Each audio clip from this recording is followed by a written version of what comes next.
একটা মানে কভেনেন্ট আছে, covenant on civil and political rights, article 19 and 20, 19 এবং 20-এ ক্লিয়ারলি বলা আছে যে এমন কিছু বলা যাবে না, লেখা যাবে না যার দ্বারা হেট্রেড অর্থাৎ ঘৃণা উদ্ভবনের সৃষ্টি করে বা সমাজে বিশৃঙ্খলা সৃষ্টি করে।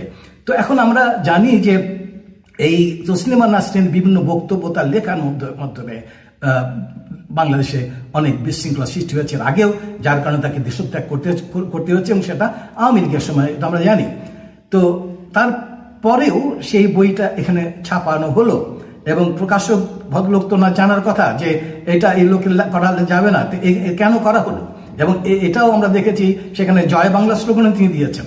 তো এইটা এত মানে আওয়ামী লীগের লোক, পুরোপুরি আওয়ামী লীগের লোক, শুধু আওয়ামী লীগের লোক না। আমি একটু পরে বলছি যে অপারেশন ডেভিল হাউন্ট সে ব্যাপারে একটু কথা বলবো। তো আমার